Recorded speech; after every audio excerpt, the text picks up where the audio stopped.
Well, let me tell you something, brother. Snort, snort, snort. Kogan. Drip. Snort, snort. I got the drip. Go. Just to give you another piece of perspective, can you imagine right now, if while all this is going on and I'm so busy with everything, can you imagine if I had gone through with the documentary that I was talking about doing a couple months ago? I was supposed to start filming like right about now. So can you imagine me being in the middle of all these games that I'm already backlogged on, right? Working on these projects, the throwback channel, and now telling you guys, oh, by the way, now I can't stream. This week, you know, it's going to be a half week, entire days away, and stuff like that. You know. So, I mean, I think, quite honestly, I dodged a big bullet there. And what I mean by that is not to say that working with a documentary with Mike Clum is a bullet, but I don't think that, honestly, with the situation I'm in my life, right, that I would have been able to handle that at all. It would have been overload. And again, as I've already reiterated previously, imagine if I was trying to do that. Now, the thing is, this is very important. You know, a documentary about me would have had to be done well, and basically, imagine if I'm just like at my wit's end, stressed out, overworked, and now it's going to end up not being that good, right? Because, you know, it's just as much Mike Clum working on a documentary as it is me. You know, I would be a major part of the input of this thing. Now, how am I going to be creative? How am I going to be entertaining? How am I going to be going around different filming locations and doing all this kind of stuff when I'm already exhausted to my wit's end, right? I just don't think it would have worked, being honest, especially my lifestyle with how much that I work and everything.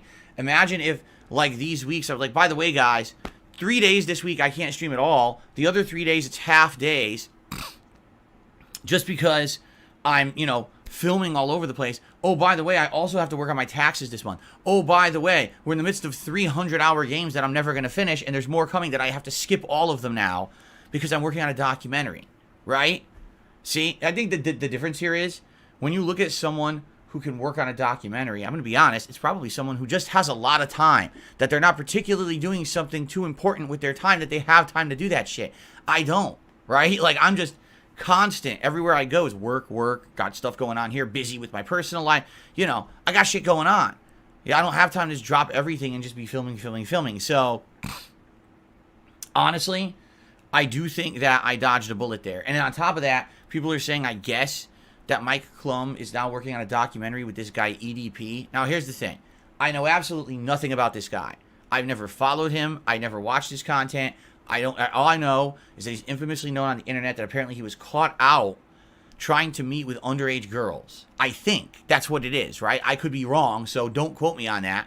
But I think that that's the case. That, like, he was a YouTuber who was popular, and then at some point, he got framed, essentially. Like, people were catfishing him so that he would show up to meet underage girls, and then come to find out it was just a frame job. Like, they totally set him up to expose him on the internet for who he really was. But apparently some people say, well, why did he not go to jail? And apparently it's because the way that he was set up, it's not admissible as evidence in court, right? Like, technically, because they set him up like that, no crime was ever committed, so he never was held accountable for that behavior. But apparently, he got totally canceled on the internet. He fell apart. He went from being a YouTuber who had a prominent channel and everything to basically, like, you know, done. And, hey, again, that's all I know from what I've heard, word of mouth. I've never watched a documentary. I haven't done research for myself. That's all I know, okay? And can I be honest here? Because I will be honest with all of you, because people have been asking me about this for the past couple of days. Okay? First documentary Mike Clum does is on Boogie. The entire documentary is about Boogie basically being a miserable human being. The sad, dark life of Boogie. Right? Well, who made Boogie's life sad and dark? Right? Was it a group of people who just decided to, you know, ruin his life? No, his life is sad and dark because he is sad and dark. And when you watch that documentary, you see the things in it that, you know, he could improve, he could change for the better, and he just doesn't. He keeps engaging with trolls on social media. He keeps doing the awful life behaviors. He's a miserable wretch because of his own decisions and actions that don't change, correct? And I think what's supposed to happen is you watch it, you feel sorry for him, and it was supposed to turn his life around. Has it turned his life around? No, not at all. He's on a lol cow podcast. He freaking keeps doing this kind of almost degenerative content on the internet. He's not going to change. It's pretty obvious at this point, correct?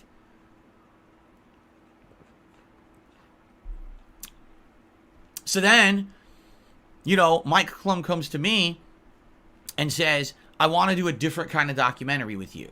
It would not be like Boogie's documentary. It would be very different, you know, covering your life and all the things that you've been through and basically your history as a content creator on the internet, the ups and downs. And yes, it's going to feature people who don't like you talking about you, right? But at the same time, you'll be able to clap back essentially and give your side of the story of everything going on, and we'll be able to accurately recount what's happened to you and your business and your channels over the years, and why so many people who literally don't know an actual fact about you don't like you, right?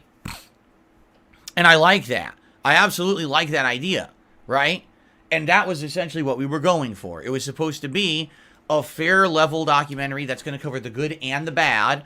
But basically, if you watched this, it wasn't a pity party documentary. It was going to be more of an honest, and there was going to be some comedy in it, and there was going to be other things in it. You know, it was meant to be an entertaining piece. You know, when you're making a documentary that's like 90 minutes long, you want people to be enjoying every second of it, not on board in this part or whatever, right? So there was going to be all that stuff, right? But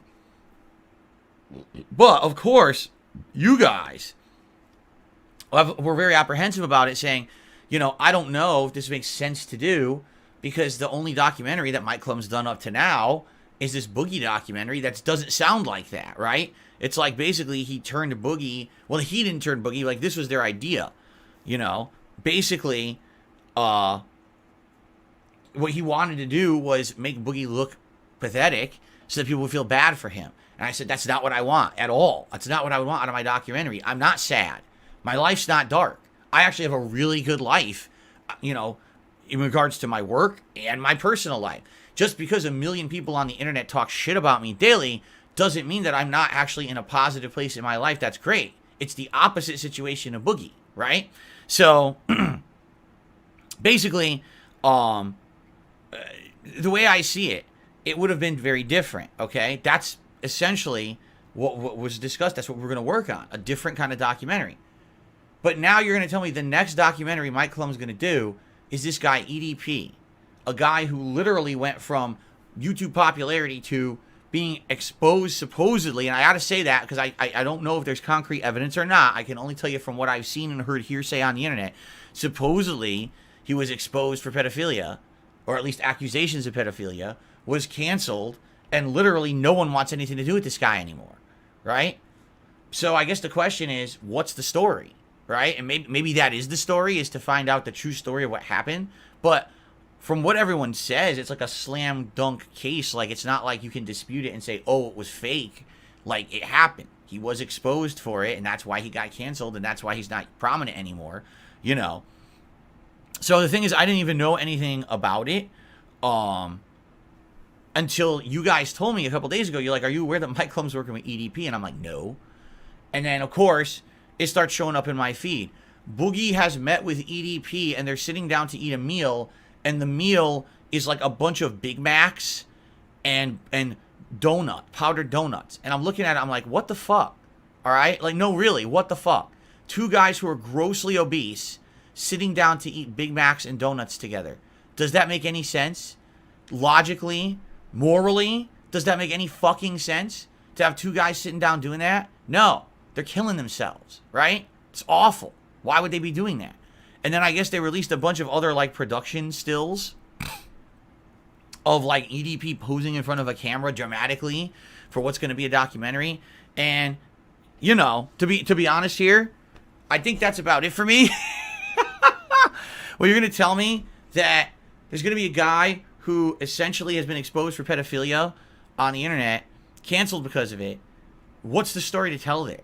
Exactly. Maybe, unless there is some secret story that no one knows about, that actually this whole thing was a screw job and none of it was true, right? At all. Then I guess that's the documentary, right? I guess that's the story. But unless that's the story, I don't think there's anything to tell there. You know what I'm saying? And a lot of people already on the internet are very upset with Mike Clum basically saying, why are you giving this guy a venue to be heard when basically we were done with him years ago? Like, we don't want him to have a venue. We don't want him to have a way to speak out about anything because he's a scumbag, essentially, from what was found out about him, right? Again, I don't know, but I'm just speaking from, you know, what I've heard on the internet. So here's the thing. That's what's funny. The Boogie stuff, EDP stuff, that shit has nothing to do with me or my content or my life, right? At all. Couldn't be further different from my situation at all. You know, I have a full-time, very, you know, productive business that's successful. I have people who support me. I have people who love me in my personal life. My life is going good, except for the fact that there's thousands of people on the internet who shit on me on a daily basis for personal gain. Outside of that, everything's going good, right? I don't have a horrible story to tell about my sad, miserable life, about being accused of horrible things like pedophilia. Nothing like that, okay? So I couldn't be further from guys like that. So then why would I be making a documentary with someone who makes those kind of documentaries, right? And that's kind of the take I have on it. Like, okay, maybe the Boogie one was the first one, but you're going in a different direction. But now the next one is with a guy like EDP. It's like, what? Like, wait, what? I don't know, man. You know, so at the very point here, I'm very happy that I have not gotten wrapped up in all of this shit. You know, in the last year, they tried to get me to go on a stupid lolcow podcast. Thank God I made the completely 100% correct decision to not be involved with that kind of crap. And I'm, you know, doing my own thing. I was interested in doing, you know, this documentary if it was going to be what I was told it was going to be. But now when you're telling me the first two projects that Mike Clum is doing is literally two guys considered ginormous lolcows. Not even, I wouldn't even say EDP is a lolcow. EDP is just like, you know, people think of him as a heinous person, right? So do I want to be on the string of documentaries about people like that? No, I don't. And I think now I really looking at the situation, not only would it not have made sense for me to do the documentary because I don't know how I would have done it with my busy work schedule and lifestyle, it would have completely overworked me and kind of destroyed me, honestly, I think, right? But in addition, now seeing the string of stuff coming out of that documentary, it's like, I think I definitely made the right decision, man. You know, I really do. I think I made the right decision. I don't know. Maybe you guys disagree. Because again, if things did go forward the way that we had discussed, which is what I've been transparent with all of you about, that it was not supposed to be that kind of documentary about a lolcow or a horrible embarrassment or a person with horrible history. It was supposed to be, hey, here's a normal guy running a business, did it his own way, and over the years reacted poorly to the criticism on the internet, and then people just learned to hate him for reasons of personal benefit, and here's that story, right? Now, love him or hate him, go check out his content, and if you like it, good for you, right? If you don't, oh well, at least you got to know his full story so you understand the references you hear all the time. Like, that was supposed to be the point, right? So, anyway, I don't know. I'm actually, perhaps, right, did the right thing here, you know? Because it's funny, like, someone like Bill Williams says, Mike Clum is appealing to a certain type of audience and demographic. I don't think that the final product would have reflected what you intended it to be. Maybe you're right. You know, the thing is, in life, you don't know. You don't know. What you don't take chances on, you don't know what's going to happen. But here's the thing. Last year, I took a chance on an interview that originally I didn't even want to do. It was just, I was supposed to be a guest on a show. And it turns into this interview, and the interview essentially becomes a three-ring circus of detractor drama that then benefits detractors for how many months and ruins everyone's experience here on my content for like many months. And I learned my lesson on that. I really did. Like, if that hadn't happened, likely I might have gone through with this documentary. But after last year, I think I've learned my lesson to stay away from this drama shit. That it doesn't help anyone around here, right? Like I said, maybe there will be one day when I decide that a documentary makes sense. Okay? Right? For now, I don't think so. For now, I don't think it makes sense. Number one, I can't fit it in with my life as it is. And number two, I believe it would very much just bring way more drama to this community than anything else. And what's the point of that, right? Who benefits from that? Some people do. Boogie thought he did. Boogie thought he benefited from drama. I think that's the problem. Like someone like Boogie, he literally thinks that all he'll ever get attention for the rest of his life is fabricated drama on the internet. So he just keeps fabricating more so people will keep paying attention to him. Him sitting down with EDP to eat a bunch of fucking Big Macs and donuts. It's fucking disgusting, right? It's completely immoral. But, oh, look at these two lolcow guys. Let's laugh at them and talk about them today. So he gets attention, right? Like, that's not me. I'm literally the polar opposite. I want nothing to do with that. I just want people to come by and hang out with me and enjoy games and a fun discussion during a podcast. And I want to branch out over the years. Now I'm doing throwback content because I'm such a long time and prolific creator. I want to eventually get into other topics of discussion as we've talked about this year. I don't want to be a guy that literally the only reason you'll pay attention to me is because I did something embarrassing on the internet today. Okay?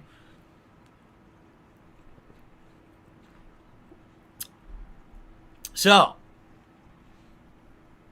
there you have it. I'm avoiding it. I'm glad I did. Okay?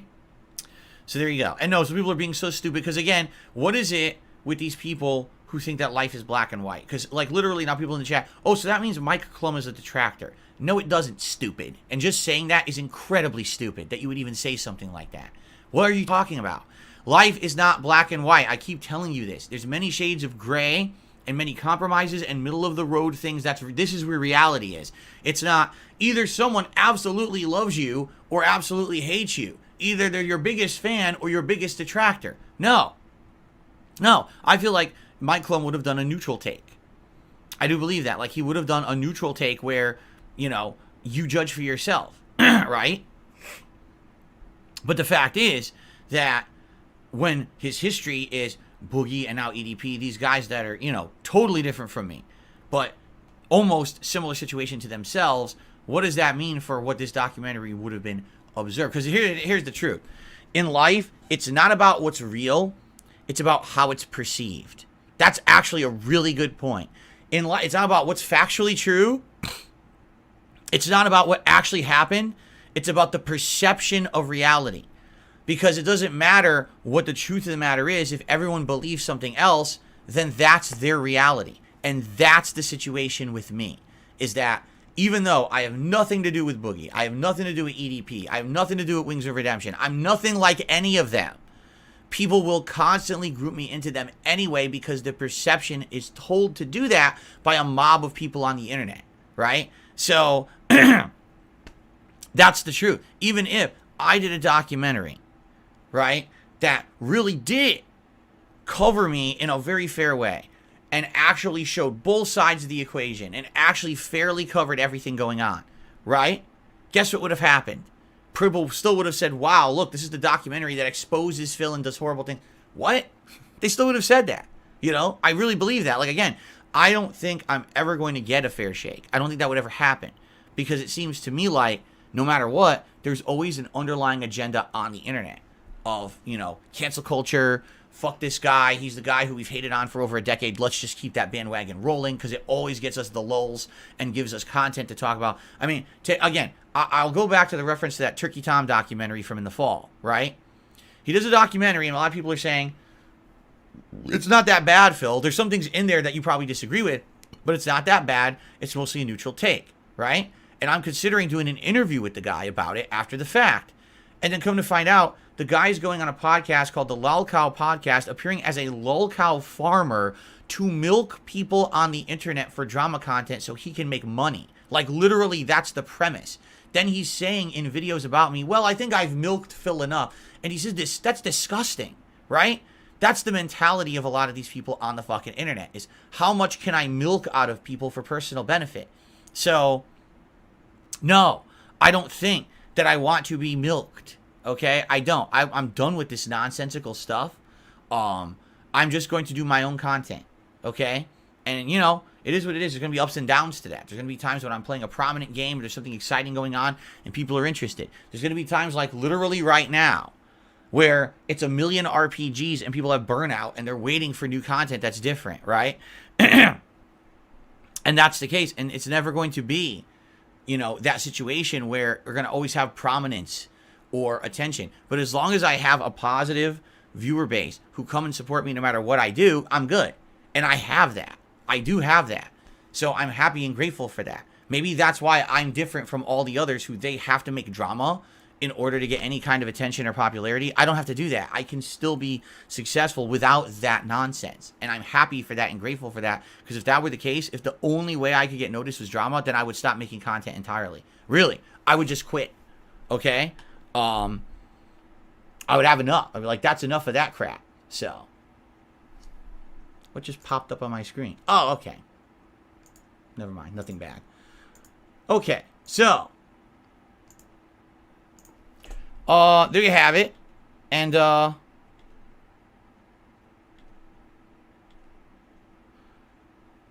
we go. Yeah, everything froze for a second and then it worked. I guess I had a blip there. Okay, cool.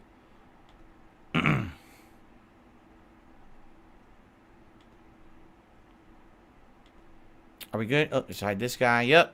Basically, a bunch of idiots showed up to talk shit when I was saying that. Because, you know, they don't like reality. They like to live in their parallel dimension. And they don't believe reality for what it is. So, fuck you and get out of my chat. Okay. What happened? There was a blip over here. And then a bunch of people got banned at the same time for being trolls. So, that's what happened. Okay. Anyway. So, that's that. I'm happy I didn't get involved in that. I'm so busy I probably wouldn't have done the documentary justice anyway. And now it seems like I've dodged a huge bullet. So I think I made the right decision. Thank you all for helping me with that too. I will say that.